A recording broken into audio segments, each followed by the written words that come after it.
38 Indigenous nations just became owners of a $4 billion pipeline. Not consultants, not signatories, owners. And if you think this is just another infrastructure story, stay with me.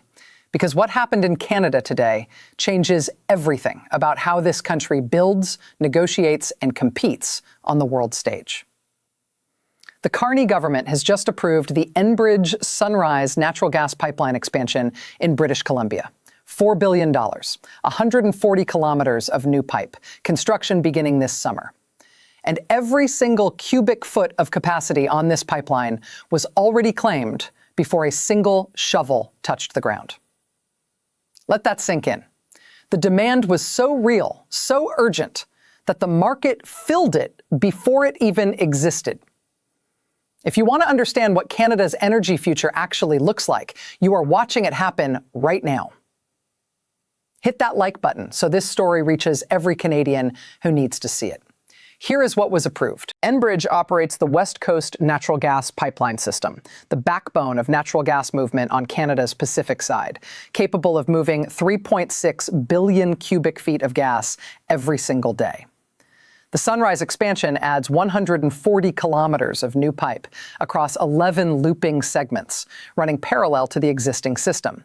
Same corridors, same rights of way, no new environmental battles over untouched land. The result is 300 million additional cubic feet of daily capacity, an 8% increase in what this system can move. And here's the question you should be asking right now. Where does all that gas go?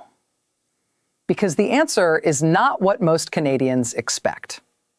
Some of it heats homes and powers businesses across British Columbia. But the exciting part, the part that has Asian energy buyers paying very close attention, flows to LNG Canada at Kitimat, where it gets liquefied, loaded onto tankers, and shipped across the Pacific to Japan, South Korea, and markets that have been desperately searching for a reliable, democratic alternative to Russian and Middle Eastern supply. Canada just moved from 19th place to the top 10 in global LNG exports in 2026. This is not a projection. This is not a target. This is already happening. And the Sunrise expansion is the artery that feeds it. Drop a comment right now. Do you think Canada is finally taking its place as an energy superpower? Tell us below. Now let us talk about what makes this approval genuinely historic. And it is not the money, and it is not the pipe. It is the 38 First Nations who are partners and owners in this project. Last year, Enbridge signed a landmark agreement giving an alliance of 38 British Columbia First Nations a 12.5% ownership stake in the existing West Coast pipeline system. Not a consultation agreement, not a benefits package, actual equity. An actual financial stake in the infrastructure running through their territories, an actual share of the revenue it generates. And here is why that matters more than any dollar figure. When Indigenous communities are owners of a pipeline, they are not opponents in a courtroom. They are partners at a boardroom table.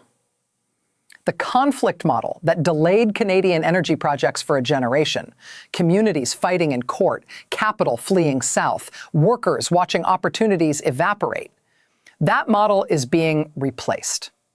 And the Sunrise approval is the clearest proof yet that the replacement is working. Natural Resources Minister Tim Hodgson delivered a line on Friday that is going to be quoted for years. He said, "For too long, we became accustomed to mistaking delay for seriousness." Read that again. Mistaking delay for seriousness. That is the diagnosis of everything that cost Canada a decade of energy investment. The belief that a longer, more complicated, more agonizing process somehow proved greater rigor. It did not. It proved paralysis. It sent capital to the United States, where Enbridge also operates, and where returns have been strong precisely because decisions get made. Enbridge VP Matthew Amon, who spent nearly 4 years working on this project, said there is now more sense of purpose, intent, and prioritization under this government, and that Canada needs to keep working to make future approvals even faster. not less rigorous, faster. There is a difference, and Canada is finally learning it. Here is the layer of this story that changes the geopolitical picture entirely. Canada is 66 days from the July 1st CUSMA review checkpoint. In that negotiation, Canada's strongest card is not goodwill. It is not history. It is alternatives. Real LNG export capacity, feeding real Asian buyers who are signing real long-term supply agreements. Every pipeline kilometer approved is evidence on the table. Every cubic foot of gas flowing to Kitimat is leverage. Analyst Kavya Khosla said it plainly. The Sunrise approval allows Canada to achieve genuine market diversification and real negotiating power in its relationship with the United States. A Canada that can sell its gas to Japan does not have to accept whatever terms Washington puts on the table. This is not theory, this is strategy, and it is working. For years, Canadians in the energy sector, the welders, the pipe fitters, the geologists, the engineers, the community leaders who believed this country could be more, watched project after project get delayed, revised, reconsidered, and quietly buried. They were told the process needed more time, more review, more consultation. And the capital kept moving south. Today was different. $4 billion, 140 kilometers, 38 First Nations as owners, construction this summer, gas flowing to Asian markets by late 2028, all capacity already contracted. Minister Hodgson said seriousness is not measured by how long a country takes to make decisions.